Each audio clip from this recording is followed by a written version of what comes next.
Pessoal, agora eu vou deixar vocês alguns termos super importantes. Deixa eu só dar uma ajeitadinha aqui. Alguns termos super importantes, tá? Eu vou explicar um por um. O agente etiológico, gente, o agente etiológico é o mesmo que o agente causador da doença. Esse agente etiológico pode ser um vírus, um fungo, um protozoário, tá? Então, o agente etiológico é aquele que irá causar a doença. O agente infeccioso é justamente o parasito, sobretudo a bactéria, o fungo, o vírus. Então, é bem parecido aqui, tá? Agente infeccioso e agente etiológico. Utilizaremos esses dois termos. A contaminação é a presença do agente infeccioso sobre a superfície do corpo, ou roupa, ou água, ou leite. Então, a contaminação ela pode se dar por essa superfície, ou do corpo, ou da água, ou do leite, tá?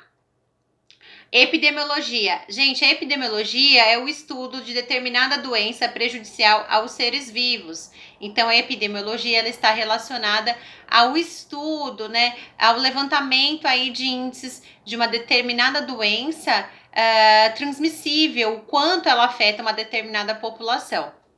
Os fômites, eu falarei muito sobre nesse termo, fômites, são utensílios que podem vincular o parasita entre o hospedeiro, por exemplo, uma seringa, uma colher, é como se fosse um objeto, nós chamamos de fômites, objetos que transportarão o agente infeccioso, como por exemplo, uma colher que contém a bactéria, a pessoa coloca a boca, já se contaminou, colher, toalha, objetos pessoais, chamamos esses objetos de fômites, tá?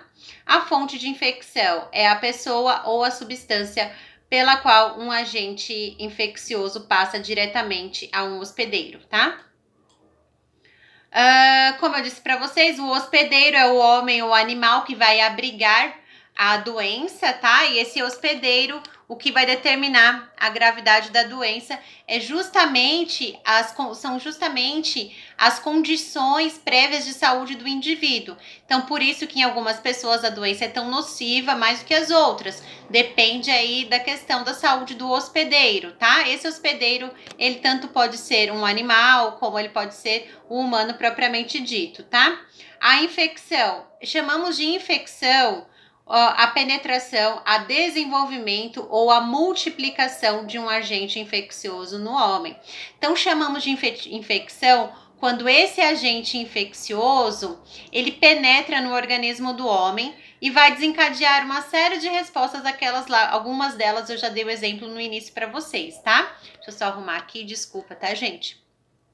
A infestação é o alojamento, desenvolvimento e reprodução na superfície do corpo, tá? Ou vestes, como por exemplo de piolho aqui, tá? Estão falando dos artrópodes.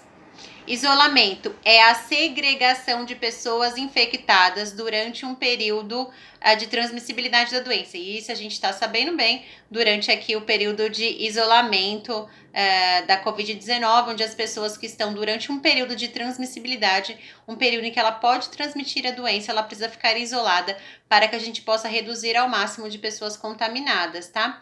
Temos esse outro termo, patogenicidade, é a habilidade de um agente infeccioso causar malefícios, ou seja, a patogenicidade ela está relacionada aqui, gente, com a capacidade do agente infeccioso causar malefícios ao hospedeiro. Existem alguns micro-organismos, alguns agentes infecciosos que têm o grau de patogenicidade maior do que os outros. Então, isso difere bem o grau de patogenicidade. Para alguns agentes infecciosos, o grau de patogenicidade é maior do que os outros, tá?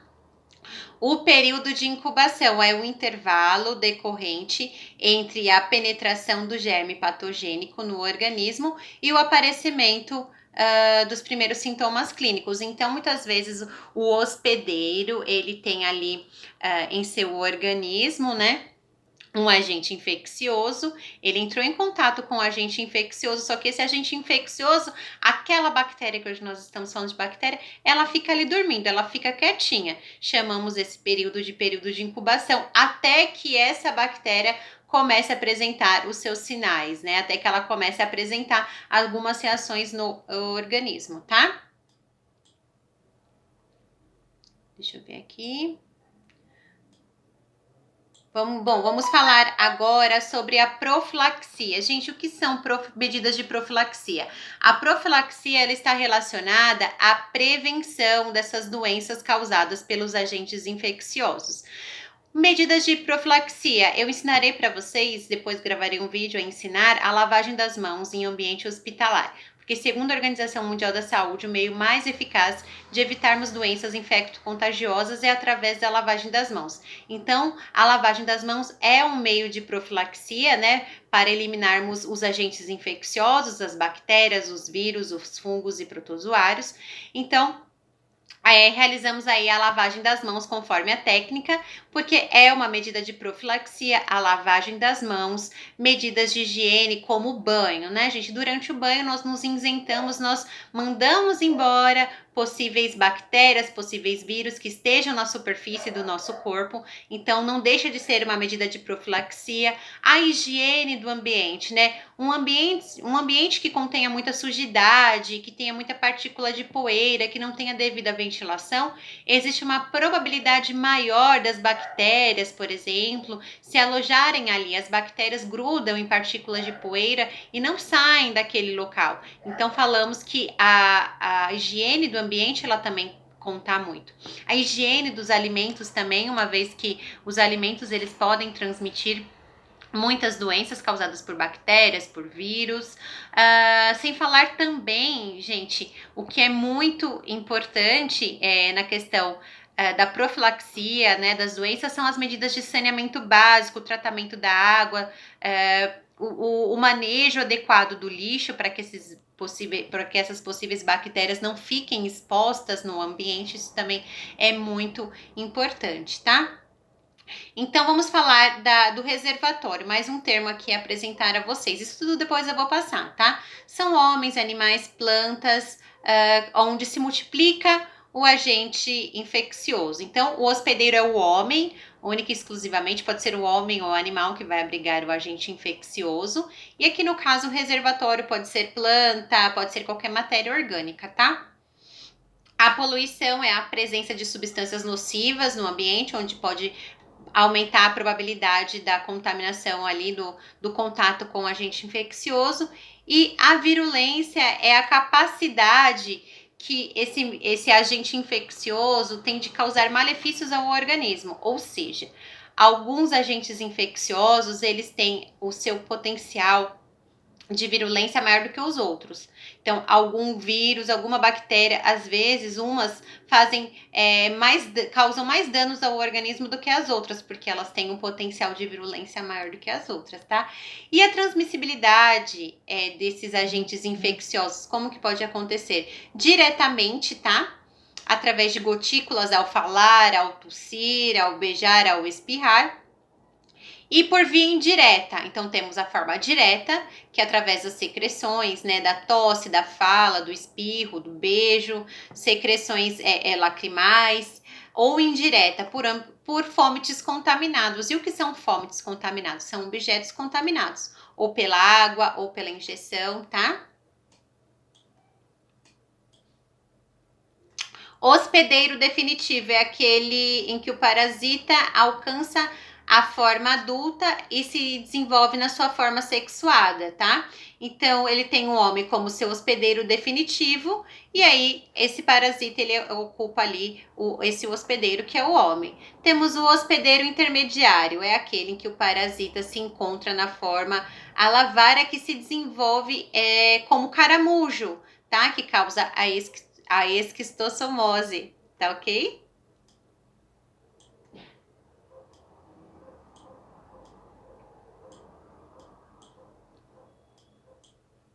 Temos aqui dois tipos de portadores, que é o mesmo que o hospedeiro. O portador sadio é aquele que, embora abrigue o agente infeccioso, não manifesta o sinal. E temos o portador crônico, que é aquele que vai transmitir a patologia a outras pessoas, vai transmitir o agente infeccioso a outras pessoas, e ele também vai manifestar sinais e sintomas, justamente por aquelas condições que eu disse anteriormente a vocês, né?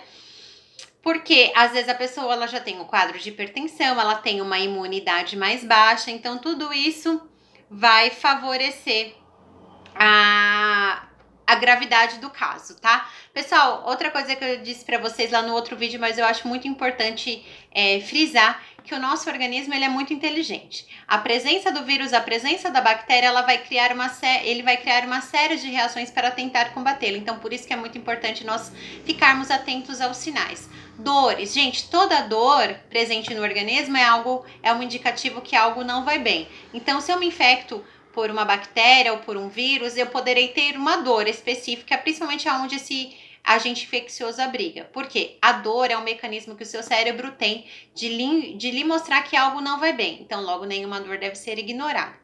Depois teremos a questão da febre, que é muito importante. Vírus e bactérias adoram ocupar o organismo do hospedeiro, do homem, porque a temperatura é adequada à sua permanência, 36 graus a 36 graus e meio. Uma vez que essa bactéria ou que esse vírus está no organismo, o seu cérebro reconhece a presença, porque o cérebro ele comanda todo o nosso organismo. O cérebro é como se fosse um grande diretor, né? Então o cérebro reconhece a presença da bactéria e vai criar a partir daí, então, uma série de mecanismos para nos defender, dentre eles a febre. Então aumenta-se a temperatura corporal numa tentativa de destruir a bactéria. Como eu disse para vocês, as bactérias elas não suportam altas temperaturas, nem bactérias e alguns vírus. Então com isso é uma tentativa. O aumento da temperatura corporal, o indicativo de dor, as nossas células de defesa vão duplicar, triplicar o seu número a fim de nos defender e muitas vezes não será suficiente, porque o portador às vezes tem uma saúde mais debilitada. Então são essas condições que vão ser determinantes aí quanto ao potencial que aquele agente infeccioso vai causar em cada organismo. Depende da condição da pessoa a qual ela está abrigando, tá? Então, isso é muito importante. Então, teremos dor como mecanismo de defesa, dor, a febre, tá? A indisposição, justamente porque o seu organismo vai estar trabalhando muito para tentar combater aquela bactéria. Podemos ter o aumento da pressão arterial, justamente porque esse fluxo sanguíneo vai aumentar em tentativas para nos defender desse agente infeccioso. Pessoal, deixei para vocês um conteúdo ali para vocês falando da bactéria, mas tudo isso que eu estou explicando para vocês agora, a gente vai dar continuidade lá no fórum, tá bom? Não se preocupem que vai dar tudo certo. Sejam muito bem-vindos aqui em minha aula e muito obrigada!